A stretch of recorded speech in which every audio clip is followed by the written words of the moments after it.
Hi, welcome to Christy's Journey of Self-Love. And if this is your first time to my channel, welcome. And click on the subscribe button if you're interested in seeing more stuff. If not, that's okay too.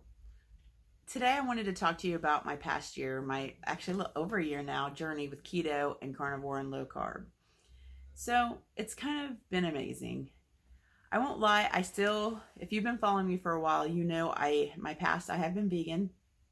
And I have lost weight, lost over 100 pounds before, but gained it back. It's always been issues with that. It's always been like, hey, Christy, you can lose weight, but it's hard to keep it off. It is. And it's always been an issue with me. Even when I was at my skinniest, I didn't love myself. I wanted to be skinnier, even though now I look at pictures, I was almost too skinny probably, right? I mean, what is that warped thinking that you think, like body dysmorphia, that, you know, you're bigger than what you really are? I definitely had that. And I had a lot of other issues too. A lot of mental stuff I needed to work through. So over my life, that is what it's been, a roller coaster, up and down, until I hit the carnivore, until I became low carb. And the funny thing is, I was doing so well last February till the end of summer. And then something happened. Something I realized, something that got in the way. I struggle with whether or not I'm a moderator or abstainer. And if you guys know what that is, a moderator is somebody that can moderate. You can have sugar sometimes. You can have carbs sometimes. You can have alcohol, whatever it is that is your thing. Whatever that thing is that might derail you. I cannot. I am definitely an abstainer who cannot have any of that stuff. I have to stay away from it completely, or it will derail me and mess me up for months at a time. So over the years, my problem has been, I would do well, and I'm thinking I'm doing well, and I'm like, well, it's all right. I'm doing so good. I can have a little bit of that, and it's going to be fine. I've been like doing great for a year. Come on. You know, and it's like, oh my gosh, Christy, I want to hit myself and knock myself out every time I've done it, because it's always led me to gaining my way back and not being the best that I could be. It's always taken me back to sugar and processed foods and carbs. So my point being is, gosh, and this is only the past few months, I'm like, why is this? Okay, I've been listening to podcasts, I've been listening to videos, and it helped me so much.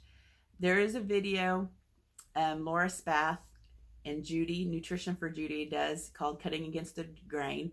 That's like the best podcast, okay? I love that podcast. It has little nuggets in it that's helped me so much. So like a few months ago, I'm, sitting there listening to this podcast, and Laura goes, yeah, I can't remember what it was talking about or whatever, but she was just like, yeah, my addiction is always looking for a loophole. And I was like, what? Wow, that is totally me. My addiction really is always looking for a loophole. I think, oh, I've lost that weight. I can do that now, or I can do this, or I can eat that. That's not going to have the same effect as it did 10 years ago or 5 years ago. That's craziness. And then so in my brain, I'm like, it's okay to eat that. But I am. For years, I've always been looking for a loophole. And another thing she said in another podcast, I do believe, maybe this was the same podcast, I don't even remember. I just remember the tidbits. That snacking is always an emotional event. Well, duh, Christy. I'm thinking, why didn't you know that? Why didn't you figure that out? Like, I've known, I'm an emotional eater, but I never thought snacking was always an emotional event. But it is. Like, if I'm full and I'm sitting here and I'm lonely or sad or happy or whatever, and I'm going in the kitchen looking for something to eat, but I'm not hungry, there is something emotional behind that. And that's understandable, and I get it. But it just hit me like a wall of bricks out of nowhere. Like, okay, wow, this makes sense. This totally makes sense. And I need to really keep track and think about this, right? So the truth is, I'm going to tell you, I wrote this down because I wanted to make sure I told you it all. I will tell you, carnivore is my best option. No carbs, at all, or very low carb. I feel my best when I do it that way, when I eat that way. My mental health has never been better. My inflammation is gone. I have no cravings. I have so much more energy, I feel like. No more body aches, no more pain. The only pain I usually feel is like when I decide to go run or do an exercise I haven't done for a long time. Of course you're going to get aches. You haven't used that muscle forever. So those are some of the reasons. And I have had weight loss. Not as quickly as I'd like, but I'm getting up there in age, and I know for once that's not as important to me as the way I feel, because I feel like the weight loss will come naturally. If I'm feeling good and I'm exercising and I'm, eating right, just be happy. That's what I'm focusing on now. I feel like I have surrounded myself with some amazing carnivore women, and I follow them, and some of them I even have the privilege of talking to that has been great.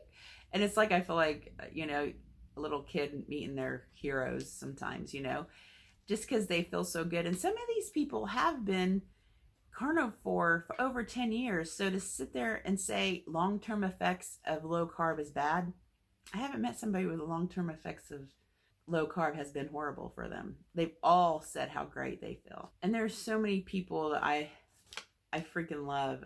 Katie Kelly, who's actually in Indiana, which I think is so cool. Her Instagram is a little bit of fit, and she has some so good emotional things to talk about and things to help you out emotionally. She's like an awesome person. She works out all the time. She's CrossFit. Like, she's an animal, but I love her. Think she's amazing. Other people I've been in their groups and like met other carnivores is like Kelly Hogan, Zero Carb Life, and Steak and Butter Girl. She has an awesome group. But I didn't learn a lot much about fat and how important that was to your brain till I met Emily Penton. She's like Carnivore Minds, I believe is her name. And when I talked to her, it clicked, and she just has an amazing story and how she's healed. And I was like, that's what I need. So I started eating more fat in my diet. I've always been scared to eat fat. My whole life it's been low fat, low everything, none of this, none of that. It's like you've always been told what's the best to eat.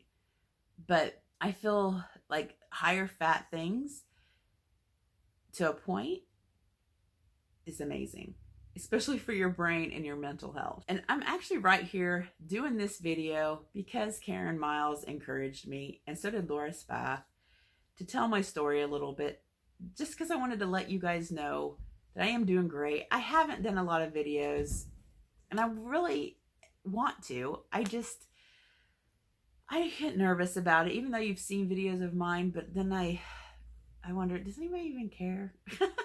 But it's like I just want to be real with you guys. For the people who have followed me and are continue following me, I am doing fantastic, and life is great. Okay? It's like, don't get me wrong, it's not perfect. Let me not sit there and come to you and act like everything's perfect. It's not. I have my days. I have my moments. However, not when it comes to the food. I have been super strict, super staying on plan, and it's kind of awesome. And I'm excited about it. I'm super excited about it. And I'm excited to share how I've done it and how things have happened, if I can, express myself well enough for you. So if you're interested at all, subscribe, comment, tell me you want to know more. If you don't, that's fine too.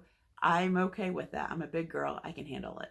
But thank you for watching, and I am so glad that you're here, and thank you for taking the time to listen to me babble, and hopefully I get most of what I wanted to say out there. And yeah, if you want to know more, let me know. All right, you guys have an amazing day. Love you.